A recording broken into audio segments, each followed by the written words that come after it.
and welcome back to She Dares Wins podcast special edition, because we're at Camp VC and my very special guest today is Kitty Cartwright. Welcome to the podcast. Thank you very much for having me. You're welcome. Now, tell me about when you have dared and won. So 2 years ago, I dared to have a go at a sport that I had absolutely no experience in, no knowledge of, didn't know what I was doing.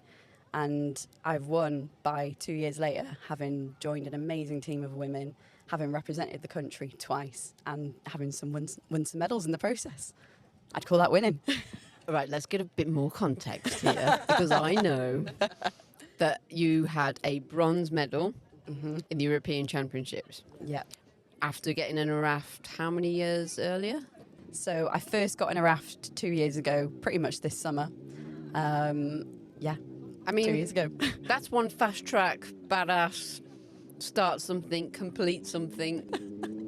Let's go back to rafting. We just hear the motorbikes go past. There we go. You said that you wanted to get into canoeing and then... Yeah, so I was looking at canoeing, kayaking, that sort of thing. So I had a pretty traumatic incident when I was about 10, 11 years old. Can we talk about that? Or... Yeah, no, it's totally fine. Yeah, Take us basically just when I was about 10 or 11, I capsized kayaking and just couldn't get out, basically. So I'd gone upside down in the boat, was trying to get out, managed to get like my head sort of free, and a friend had come over to help me, and I hit my head on her boat and just went back down under again. Oh, Jesus. And just... At that point, I don't really remember what else happened except someone else came and got me out of the water. So, yeah. Blacked out, like... Kind of. I don't think I lost conscious, but I definitely...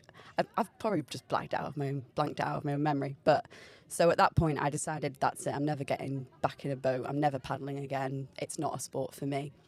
And then, 2 years ago, I sort of took a step back and realised that, because I live in this area, which is so beautiful and has this amazing river, that people move here from across the country to come and paddle on this river. Right. And I was thinking, why am I letting this fear from when I was 10, 11 years old stop me from enjoying this natural beauty in my local area that other people are moving here to use? So I thought, do you know what, I'm gonna give it a go. I'm gonna give kayaking a go again. So I went to this festival for women called She Paddles, which is a brilliant festival all about getting more women into paddling. Had a go at kayaking, really enjoyed it, and I thought, that's it, I'm gonna do it. So I joined my local canoe club, Llangollen Canoe Club, got in a kayak a few times, had a great time, and then someone said, why don't you have a go at rafting? There were these two guys who were trying to set up a raft racing team for women, because they were kind of putting a lot of money into getting the women into sport in the club. And these two guys, they were on a men's team, so they thought, yeah, let's get a women's team going. Had a go and just absolutely loved it. So there was no PTSD from... No, so it was kind of, when you've got to go out and do it again, and it turns out okay, and then you kind of get over it. I basically did that. I just went down, I sent it down the River Dee in a kayak. Yeah.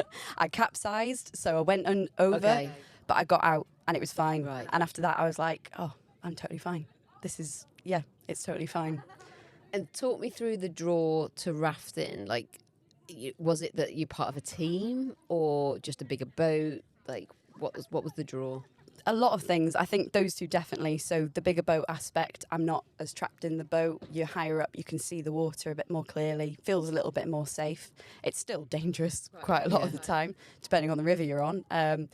But... yeah, felt a lot safer, felt a lot more secure. And the team, it's really nice to be paddling with other people. It's not so much of a solo sport. And it's just a lot of fun. It's so much fun. Don't know if you've ever been down a river in a raft, and I've got dead, so I need to. Yeah. Oh wow. Again, I'm not a great swimmer, so I guess there's that fear involved. But you wear life vests, right? Yeah, you wear a buoyancy aid. Pop you wear somewhere. helmets. Yeah. I mean, yeah. It looks incredibly fun. And so, such a short period of time, we've talked about that. Getting into these sports is amazing and it's incredible, and then you're hit with at high level, not so much financial support. Mm-hmm. Yeah. Is that been one of the frustrations? You're bronze medalist at Europeans and you went to the Worlds, right? Mm-hmm. And came sixth, which is incredible for an underfunded team that trains literally, Well, tell me, what is the training? So we try and train as much as we can, but my team we're a little bit spread out. So a couple of us live locally to here, and then a couple live a few hours away. So, you know, there are some teams that we've met where they're training every week, and they're getting out all the time. And we can't do that because we all work different jobs as well with like shifts and things like that. So prior to the World Championships that we've not long been to, we were trying to get out every other week and train together, even if it was just for like an hour in the evening after work or something. But yeah, normally kind of every few weeks we'll try and get together and do a bit of training. Of course, we all do our own individual training. So I go to the gym 3-4 times a week. So does everybody else. The captain of our team is a boxer, so she's training all the time. She's like there every day. She's amazing. Yeah, so it's difficult to get together and train. So the fact that we've been representing Great Britain for the last 2 years and we can't train as much as some of the other teams, I'm pretty proud of us. Yeah, it is. You think the amount of time, because it's not a full-time job, the lack of resources in terms of financial. It's amazing that you can achieve so much, and kind of makes me think, well, what if there was a bit of money put behind it? Like, where could you guys go? Like, yeah, definitely. You know, if we're having to fund our own coaching, which we don't get all the time as well, we basically, there's a couple of people who are really good at what they do in terms of paddling, and we just try and grab them a couple of times a year and say, hey, can you just come and do some coaching with us? Which we all pay for ourselves. We all split the cost between us. Yeah, there's no funding for us, but we do what we can because we love the sport and we want to do well. yeah, and just let that motorbike go past. There we go. It's gonna be my next sport. Yeah, we'll get on that. I did it this morning. It's amazing. It's incredible. Talk me through like a training session then. So how does that start? You told me that you have to pay to go on rivers. I was like, what is this world coming to? But yeah. So first of all, you have to have a membership to either British Canoeing or Canoe Wales. So that's like a yearly membership to be able to paddle on certain rivers and canals and things like that. That's kind of like insurance. So if anything goes wrong while you're out there on the river, then you're kind of covered with that. Then certain rivers and man-made watercourses, you have to pay to train on. We're quite lucky in that our local river we can access for free, so we train on it quite a lot. But yeah, there's quite a few rivers that you have to pay to go on. And how are our rivers compared to the courses that you will go and compete on? So some of them, the man-made courses are pretty similar. So they're quite good for training on here when we know it's going to be a man-made course abroad somewhere else that we're going to be competing on. That's quite good. But obviously, the UK, we don't have massive rivers. So rivers are graded, and grade 5 is kind of pretty much the maximum that humans can really paddle on. And it goes by severity of what's going to happen to you if you fall out of the boat, basically. So what's a grade 5? Grade 5 is you are going to get injured, and it could be bad, like really bad. Oh, right. So grade 1 is like really flat. Nothing's going to happen to you if you fall out of the boat, pretty much, unless you can't swim. So grade 5, is that a competing level? Would you compete on a grade 5? Yeah, so last year, 2023, was my first year competing in raft racing, and at the European Championships in the Czech Republic, one of the rivers for the final race, that was a grade 4 with grade 5 features on it. Mm-hmm.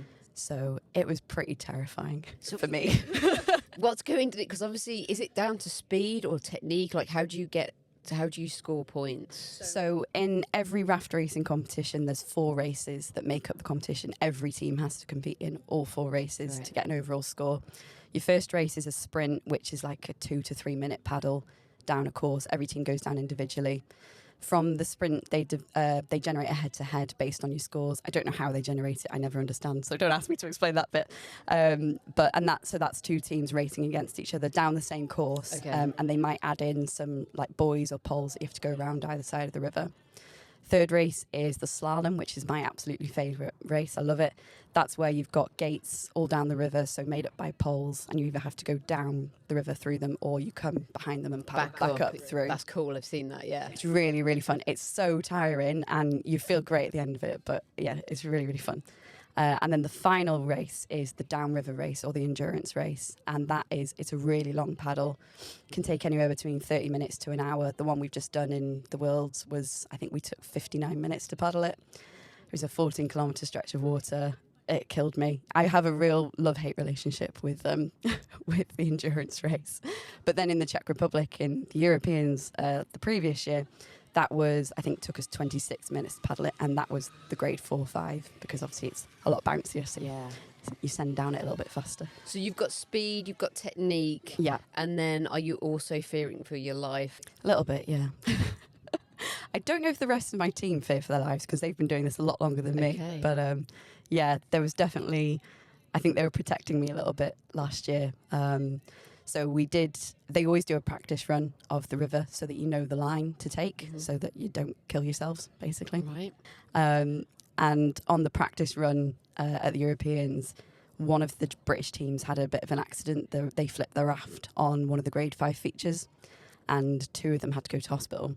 They're both totally fine now, so nothing to worry about there. But at the time, we knew they were fine at the time, but I was really terrified then, because we'd already been down it once. I was pretty scared after the first run because it was really stressful. So I was sat there thinking, I don't know if I can do this. I don't know if like my team, I feel so safe paddling with my team. They're all so experienced and really amazing paddlers, but I was still pretty terrified.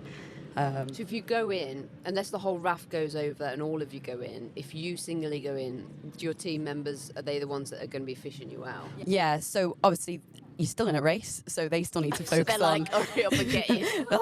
Pretty much. Depends what the river's like. If the river is, so like on the grade 4, grade 5, I would hope they were going to help me to get back in. If it was like the one we've just done in Bosnia at the Worlds, they'd probably be like, okay, sort yourself out, get yourself back in. Oh, right. But it's fine, because you just hold on and you've just got to haul yourself back on. Right, okay. Which I say it's fine. It's pretty hard to get yourself back into a raft. Yeah.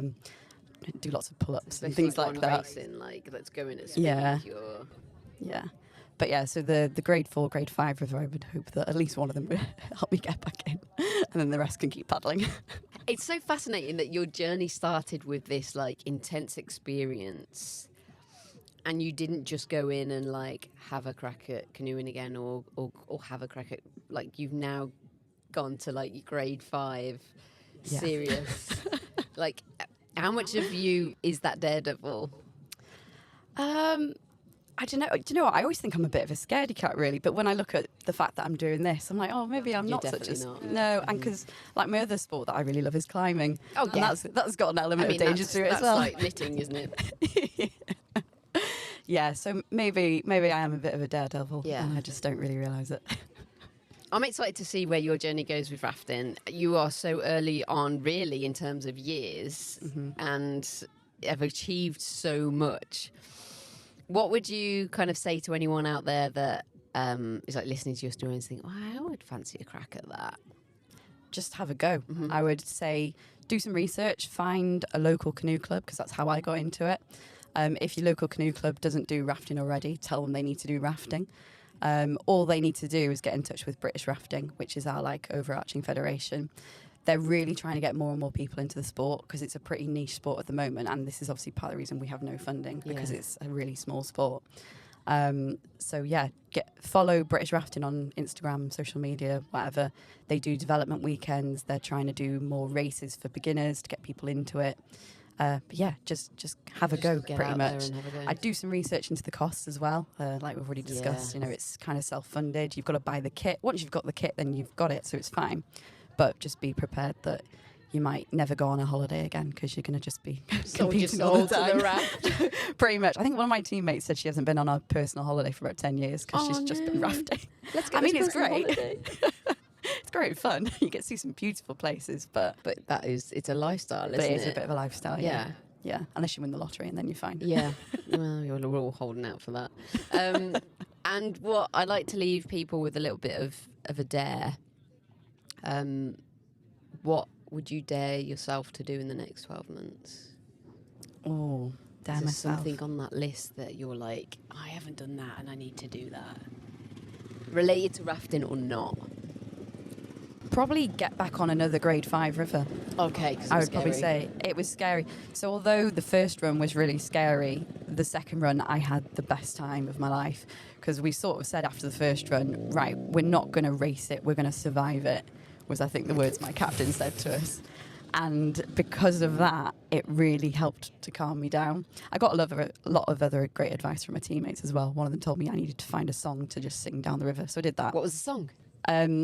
Have you seen The Mighty Boosh? Yes. So it's not really a song, but it's one of their crimps. Oh, It's okay. Bouncy Bouncy. It's about a bouncy castle, but because we were bouncing up and down What the a great river, song, yeah. it worked so well. So every time we hit like a pretty big bit of water, I was just going bouncy Bouncy. Oh, such a good time.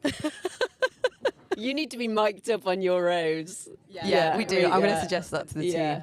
I would watch that. But yeah, so yeah, I'd dare myself to get back on a grade 5 because I've not done one since. And yeah, it's really fun, really scary, but yeah, but it makes you a stronger paddler as well. The teams that beat us in like the world's, they're practicing on these big rivers all the time because they live in countries where they have them, and that's why they're winning. So you got to get. So yeah. Yeah.